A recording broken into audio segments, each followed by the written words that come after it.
Method of forecasting, time series method, regression method, qualitative method. তোমার time series method কি? Time series method আছে, এটা আছে একটা থিওরিটিক্যাল মেথড বা হিস্টোরিক্যাল ডিমান্ড ডাটা নিয়ে, ধরো প্রিভিয়াস যে ডাটাগুলো আছে সেই প্রিভিয়াস ডাটা নিয়ে যদি কোনো ফোরকাস্টিং করা হয় সেটা হচ্ছে টাইম সিরিজ মেথড। ধরো তুমি হচ্ছে, এটা কি মাস, এটা হচ্ছে জুলাই মাস চলে, তুমি আগস্ট মাসে তোমার কি পরিমাণ সিমেন্ট দরকার, বা ধরো বাজারে তুমি হচ্ছে সাবান বিক্রি, মানে আমি ধরো সিমেন্ট বিক্রি করি বাজারে, তো আমার জুলাই মাসে কি পরিমাণ সিমেন্টের চাহিদা আছে সেটা আমি কিভাবে বের করব?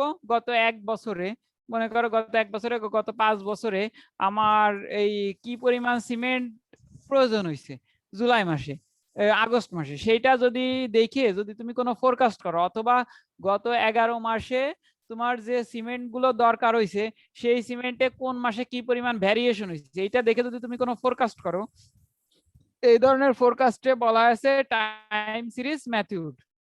বুঝতে পারছি? এটা হচ্ছে প্রথম আছে মুভিং অ্যাভারেজ মেথড, মানে লাইনার, টাইম সিরিজ তিন প্রকার: moving series method, exponential smoothing method, linear trend line method. আর এরপর আসে হচ্ছে রিগ্রেশন মেথড। এই যে একটা টাইম মেথড আছে, এইটা ডিমান্ডটা নির্ভর করে আদার ফ্যাক্টরের উপর। আদার মানে কি? হিস্টোরিক্যাল ডিমান্ড ডাটা না, ধরো আমার অনেক কিছুর উপরে, ধরো অনেক কিছু ডিমান্ড কমে গেছে না, কিছু চাহিদা ডিমান্ড, মানে আমাদের অনেকেরই, মানে আমাদের মোস্ট যারা গভর্নমেন্ট জব করে আমাদের আছে অন্য পেশার উপর নির্ভরশীল, মানে প্রাইভেট, মানে বেসরকারি জব করে, অধিকাংশ 95% লোকেরই ইনকাম সোর্স কমে গেছে কোনো না কোনো ভাবে আর কি, ইনকাম সোর্স কমে গেছে। তো আমাদের দেশে হয়তো দেখেন কত মানুষ, 36 বা 38 লাখ মানুষ, তারা 1 কোটি মানুষ সর্বোচ্চ তোমার জব করে, মানে করে, ধরো মানুষ কর্মক্ষেত্রে 4 থেকে 5 কোটি মানুষ, 4 কোটি বেশি, ধরো 4 কোটি মানুষ আছে বেসরকারি কর্মক্ষেত্রের সাথে জড়িত আছে, তারপর অধিকাংশ আছে কৃষি কাজে আছে, 2 কোটির অধিকাংশ লোক আছে কৃষি কাজের সাথে জড়িত প্রত্যক্ষ বা পরোক্ষভাবে। এর সরকারি চাকরিজীবী আছে 50 লাখের মতন মানুষ আমাদের বেসরকারি চাকরি করে। ঢাকা শহরে যে মানুষ আছে তার 18 লাখ মানুষ শুধু সরকারি চাকরি, বাকি সবাই তো বেসরকারি চাকরি করে তার জীবিকা নির্বাহ করতেছে। তো কেন বলতেছি, এই যে বেসরকারি চাকরি করে যারা জীবিকা নির্বাহ করতেছে, আদার ফ্যাক্টরের কারণে দেখা যাচ্ছে তাদের ইনকাম কমে গেছে, ইনকাম কমে যাওয়ার ফলে দেখা যাচ্ছে হঠাৎ করে যে ডিমান্ড কমে যাচ্ছে, মানে তোমার রিগ্রেশন মেথড। আর একটা রিগ্রেশন মেথড কি হতে পারে, ধরো হঠাৎ করে বৃষ্টি শুরু হইলো কোনো গরমের সিজনে, অথবা শীতের সিজনে হঠাৎ করে গরম শুরু হইলো, ধরো শীতের সিজনে কি আইসক্রিম চলে? আমাদের তো খালি ইঞ্জিনিয়ারিং ম্যাটেরিয়ালস, আমি ফোকাস করতেছি আমরা সিভিল ইঞ্জিনিয়ার বলে, শীতের সময় কি আমার আইসক্রিম বিক্রি হয়? আইসক্রিম বিক্রি হয় না। শীতের সময় দেখা যাচ্ছে গরম শুরু হয়ে গেল, তাহলে তো মানুষ আইসক্রিম খাওয়ার চাহিদা বেড়ে যাবে, এই ধরনের। আর একটা আছে কোয়ালিটেটিভ মেথড। কোয়ালিটেটিভ মেথড আছে long range future demand forecasting. ধরো আমরা মানে বড় কোনো প্ল্যানিং করে, মানে দীর্ঘদিনের প্ল্যানিং করে যে ফোরকাস্ট করা হয় সেটা হচ্ছে কোয়ালিটেটিভ মেথড। এবার আসো টাইম সিরিজ মেথডে 3 ভাগে বলছিলাম: moving average method, exponential method. প্রথমে আসো মুভিং অ্যাভারেজ মেথড আছে uses several demand value during the recent past development। আছে আমাদের রিসেন্ট পাস্টে চাহিদা ছিল বা যে ধরনের ফোরকাস্ট ছিল তার উপর ভিত্তি করে, বা যে ধরনের ডিমান্ড ছিল রিসেন্ট পাস্টে, যে ধরনের ডিমান্ড ছিল তার উপর ভিত্তি করে যদি কোনো ফোরকাস্ট করা হয় তাকে বলা হয় moving average method. Good for stable demand, এটা স্টেবল ডিমান্ডের জন্য, মানে এইটা আছে একটা স্টেবল ডিমান্ড, অর্থাৎ ধরো তোমার আমি আগস্ট মাসের ফোরকাস্ট করব, তাহলে আমি গত মাসের যে ডিমান্ড, গত 10 মাসের বাজারে যে চাহিদা তার উপরে আগস্ট মাসের ফোরকাস্ট করি, তাহলে এটা মোটামুটি আমার স্টেবল হবে। এটারে মুভিং অ্যাভারেজ মেথড বলা হয়। এটা একটা সিম্পল মেথড, এরে করা যায় মুভিং অ্যাভারেজ মেথড। এ দেখো এর ফোরকাস্ট কি, summation of D by N, summation of D demand in period, ধরো গত 10 মাসের আমার আছে আগস্টের, ধরো অত না যায়, আমার আছে 2021 সালের আগস্টের ফোরকাস্ট লাগবে, তাহলে আমি 2021 সালের জানুয়ারি থেকে জুলাই পর্যন্ত এই 7 মাসের যে ডিমান্ড ছিল, এই 7 মাসের ডিমান্ডে যোগ করব, যোগ করে 7 দ্বারা ভাগ করব, সেটা আছে আমার মুভিং এভারেজ মেথড। আমি বুঝাইতে পারছি? এটা দেখো সবগুলো অ্যাডভান্টেজ কি, এটা হচ্ছে খুবই ইজি, আর এটা কুইক অ্যান্ড ইনএক্সপেন্সিভ। এটা করার জন্য কোনো খরচ হয় না, মানে মার্কেট সার্ভে করা হয় না। খরচ মানে কি, তুমি দোকানের থেকে ডাটা নিছো, ডাটা নিয়ে সহজে করে ফেলতেছো, ইজি মেথড। আর এটা স্টেবল। স্টেবল কেমন, ধরো এই ফোরকাস্টিং এ তোমার চাহিদার খুব বেশি ভ্যারিয়েশন হয় না, মানে আমার অ্যাকচুয়াল ডাটা, মানে অ্যাকচুয়াল কতটুকু চাহিদা আর ফোরকাস্ট, এই দুইটার ভিতর খুব বেশি ভ্যারিয়েশন হয় না, কারণ আমরা অ্যাকচুয়াল ডাটা নিয়েই করে থাকি। আর লিমিটেশন কি, এটা আছে যে সিজনাল ভ্যারিয়েশনের জন্য রিঅ্যাক্ট করে না, সিজনাল ভ্যারিয়েশন বা স্পেশাল কন্ডিশন। স্পেশাল কন্ডিশন কেমন, ধর আমাদের করোনার জন্য গত বছর মার্চ মাসের থেকে সব ধরনের কর্মকাণ্ডে স্থবির চলে আসছে, তো যার ফলে আগে ধরো একটা কাজ, আমি নরমালি আমাদের তোমার এডুকেশন সেক্টর, আগে ফটোকপির দোকানদারকে যে পরিমাণ বেচা বিক্রি হইতো, মানে ইনকাম হইতো, এখন কি সেরকম ইনকাম হয়? সেরকম ইনকাম হয় না, কারণ তোমরাই তো ধরো ভার্সিটি ফটোকপি মেশিন থেকে ফটোকপি করতে, এখন কি করো, মানে সে তো একটা লোক ছিল, একটা ফটোকপির দোকানদার, এরকম আর কি। তো এই যে এই ধরনের ফোরকাস্টিং এর ক্ষেত্রে সিজনাল ভ্যারিয়েশনের জন্য বা স্পেশাল কেসের জন্য রিঅ্যাক্ট করে না। বুঝাইতে পারছি? এবার আসো প্রবলেমের উপরে। এই যে প্রবলেম, যে from the record of delivery order the management department has to accumulate the flowing data for the past 10 months from whose compute 3 and 5 month moving average। আমাদের বলা রয়েছে কি, যে আমার গত 10 মাসের, বুঝছো, 10 মাসের ডাটা দেয়া আছে। 10 মাসের ডাটা মানে কি ডাটা দেয়া আছে, 10 মাসের চাহিদা দেয়া আছে বা অ্যাকচুয়াল ডিমান্ড দেয়া আছে। এই যে এইটা ম্যাথ, ম্যাথ সাথে এইটা আছে আমার ম্যাথের সমস্যা। এই জায়গা বলা রয়েছে গত 10 মাসে যেটা নীল করছি, জানুয়ারি থেকে অক্টোবর পর্যন্ত আমার অ্যাকচুয়াল ডিমান্ড দেয়া আছে। জানুয়ারিতে 120, ফেব্রুয়ারিতে 90, মার্চে 110, এপ্রিলে 75, মেতে 110, জুনে 50, জুলাইতে 75, আগস্টে 130, সেপ্টেম্বরে 110, অক্টোবরে 90। এইটা হচ্ছে আমার 10 মাসের এভারেজ ডাটা দেওয়া আছে। এখন আমার বলছে কি 3 মান্থ মুভিং এভারেজ আর 5 মান্থ মুভিং এভারেজ ফোরকাস্ট করতে, মাসের নভেম্বরের জন্য। নভেম্বরের জন্য 3 মান্থ মুভিং এভারেজ আর 5 মান্থ মুভিং এভারেজের ফোরকাস্ট করতে বলছে। কথা বুঝাইতে পারছি? 3 মান্থ মুভিং এভারেজ আর আমরা একচোটে না করে একটা সিরিয়াল দিয়ে করে আসি। ধরো আমাদের বলছে 3 মান্থ মুভিং এভারেজ আর 5 মান্থ মুভিং এভারেজ, মানে প্রিভিয়াস 3 মাসের ডাটা আর প্রিভিয়াস 5 মাসের ডাটা নিয়ে এভারেজ করতে। তাহলে দেখো আমরা জানুয়ারি মাসে ফোরকাস্ট করি, করতে পারতেছি না, কারণ পিছনে 3 মাসের ডাটা নেই। ফেব্রুয়ারি মাসেরও করতে পারতেছি না, পিছনে 3 মাসের ডাটা নেই। মার্চ মাসেরও করতে পারতেছি না, মানে পিছনে আছে 2 মাস। ফেব্রুয়ারি আমরা পিছনে 3 ডাটা নিয়ে মার্চ, ফেব্রুয়ারি, জানুয়ারি, মার্চ, ফেব্রুয়ারি, জানুয়ারি, এই 3 মাসে যোগ করে তার 3 দ্বারা ভাগ করে, মার্চ, ফেব্রুয়ারি, জানুয়ারি, এটা 3 মাসে যোগ করে 3 দ্বারা ভাগ করে। মে মাসে করতে পারতেছি এপ্রিল, মার্চ, ফেব্রুয়ারি, এপ্রিল, মার্চ, ফেব্রুয়ারি, এই 3 মাসের যোগ করে 3 দ্বারা ভাগ করতেছি। 90, 110, 75 যোগ করে 3 দ্বারা ভাগ করলে 88 হয়। জুন মাসের ফোরকাস্ট করতেছি, প্রিভিয়াস 3 মাসের, 110, 75, 100 3 দ্বারা ভাগ করলে 95 হয়। তারপরের মাসে জুলাই মাসে ফোরকাস্ট করতেছি 50, 110, 75 3 দ্বারা ভাগ করলে 78.33 হয়। এরপরে হচ্ছে 50, 75, 110 3 দ্বারা ভাগ করলে 78.33 হয়। এরপরের মাসে হচ্ছে 130, 50, 3 দ্বারা ভাগ করলে 85 হয়। তারপরের মাসে প্রিভিয়াস 3 মাসের 110, 130, 75 110, 130, 75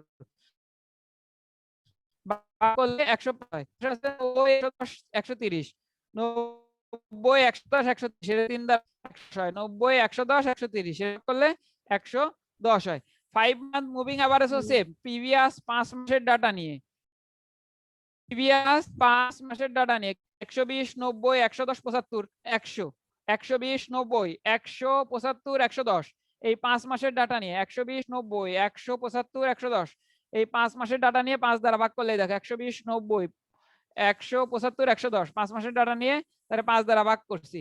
সিমিলার ভাবে এই যে নভেম্বর মাসে আসে দেখো প্রিভিয়াস 5 মাসের ডাটা নিছি, কত প্রিভিয়াস 5 মাসে আছে 90, 110, 130, 75, 50 কত 5 মাসে 50 75 130 110 90 এর 5 দ্বারা ভাগ করলে হয় 91। এই যে এইভাবে বের করতে হয়, বুঝাইতে পারছি? হ্যালো, জি স্যার। এরপরে আরেকটা আছে ওয়েটেড মুভিং এভারেজ। কি? এটা হলো শুধু মুভিং এভারেজ, আর এটা আছে weighted moving average. Weighted moving average মানে হচ্ছে, ধরো মুভিং এভারেজে কি করছি আমরা, 3 মাসের ডাটা নিছি বা 5 মাসের ডাটা নিছি, ডাটার গড় করছি, কি করছি 5 মাসের, ধরো এই নভেম্বরের ক্ষেত্রে ডাটা কত 90 110 130 75 50, তাই তো? 50 75 130 110 90, তাই করছে না? 50 75 130 110 90, 35 110 ভাগ করছি 5 মাসে 90 75 110 50 75 90, এই 5 মাসে 50 75 130 110 90 এর যোগ করে 5 দ্বারা ভাগ করছি, এটা হচ্ছে মুভিং এভারেজ। আর ওয়েটেড মুভিং এভারেজে এই ফুল ডাটা নেওয়া হয় না, 5 দিয়ে ভাগ করা লাগে না, একটা রেশিও দেওয়া থাকে, একটা রেশিও দেওয়া থাকে। ধরো অক্টোবর মাসের আমরা কত পার্সেন্ট নিব, ধরো দেওয়া থাকলো আমরা অক্টোবর মাসের ডাটার 50% নিব, কত পার্সেন্ট 50%, তাহলে করা হয় 90 ইন্টু 0.5, কি করা হয় 90 50% মানে 90 ইন্টু 0.5 প্লাস মনে করো সেপ্টেম্বরের আছে 30%, 30% বা 20%, 20%, তাহলে 110 ইন্টু 0.2 কত 110 ইন্টু 0.2, দুইটা গেল। আর থাকে আছে আগস্ট মাসের 20%, আগস্ট মাসের কত 20%, আগস্ট মাসের 20%, তাহলে আছে 130 ইন্টু 0.2, তিনটা গেল। আর হচ্ছে থাকে আছে 10%, জুলাই মাসের 5%, জুন মাসের 5%, জুলাই মাসের 5%-এ 0.5 ইন্টু 75 যোগ 0.5 ইন্টু 50, এটা আমি আন্দাজে বলে নিলাম, আমাদের ম্যাথে বলা থাকবে কোন মাসের কত পার্সেন্ট নিতে হবে। এইরকম নিয়ে যদি কোনো এভারেজ বের করা হয় তার বলা হয় হচ্ছে ওয়েটেড মুভিং এভারেজ, তারে কি বলা হয় ওয়েটেড মুভিং এভারেজ। দেখো এই জায়গা বলা আছে, আগের যে প্রবলেমটা করেছি না এই একই ডাটার জন্য, জানুয়ারি থেকে অক্টোবর পর্যন্ত এই একই ডাটার জন্য আমার ওয়েটেড মুভিং এভারেজ বের করতে বলছে। দেখো data same as previous math, only compute 3 month weighted moving average, আগে ছিল moving average, 3 month weighted moving average with a average weight of 50% for October, কত অক্টোবরের 50% নেব, 33% ফর সেপ্টেম্বর, সেপ্টেম্বরে 33% নেব, আর 17% নেব আছে আগস্টের ডাটা। আমার কথা বুঝাইতে পারছি? যে অক্টোবরে যে ভ্যালুটা ছিল তার 50% নেব, সেপ্টেম্বরে যে ভ্যালুটা ছিল 33% নিব, আগস্টে যে ভ্যালুটা ছিল তার কত পার্সেন্ট নিব 17% নিব, কত পার্সেন্ট নিব 17% নিব। তাহলে এটা কত হয় দেখো, এটা কত হয় 0.17 ইন্টু 130, কত 0.17 ইন্টু 130, কত কত বলছে দেখো আবার, আগস্টে 17%, সেপ্টেম্বরে 33%, অক্টোবরে 50%। এবার আমি ভ্যালুটা দেখি, আগস্টে কত আছে 130, সেপ্টেম্বরে 110, অক্টোবরে কত আছে 90, 130 110 90, খালি এটুকু মনে রাখতে হবে। দেখো 130 ইন্টু 0.17 আছে আগস্টের 17%, 130 ইন্টু 0.17, তারপরে সেপ্টেম্বরে 33%, 0.33 ইন্টু 110, 0.33 ইন্টু 110, আর কত অক্টোবরের 5%, 0.5 ইন্টু 90, তাহলে কত আসে 103.4 অর্ডার। আবার এক পরের ম্যাথটা কি বলছে 5 মাসের মুভিং এভারেজ নিতে, 5 মাসের মুভিং এভারেজ, যে জায়গা অক্টোবরে 30%, সেপ্টেম্বরে 25%, আগস্টের 20%, জুলাইয়ের 15%, জুনের 10%। দেখো অক্টোবরের ভ্যালু ছিল 90, 90 ইন্টু 0.3, সেপ্টেম্বর ভ্যালু ছিল 110, 110 ইন্টু 0.25, আগস্টের ভ্যালু ছিল আছে 130, এই যে উপরেই রয়েছে দেখো 130, 130 ইন্টু 0.20, জুলাইয়ের ভ্যালু ছিল 75, 75 ইন্টু 0.15, জুনের ভ্যালু ছিল আছে 50, 50 ইন্টু 10 করলে আসবে হচ্ছে 96.75, 96.75%, 96.75%, এটা হচ্ছে ওয়েটেড মুভিং এভারেজ, অর্থাৎ প্রিভিয়াস যে ডাটা তার একটা সার্টেন পার্সেন্ট নিয়ে এভারেজ করলে তারে বলা হয় ওয়েটেড মুভিং এভারেজ। বুঝাইতে পারছি? জি স্যার। কেউ মনে হয় কিছু বোঝো নাই? জি স্যার বুঝছি।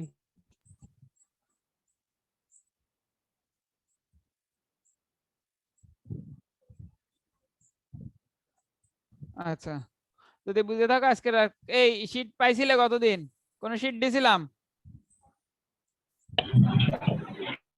জি স্যার। রোল নাম্বার 1 আছো?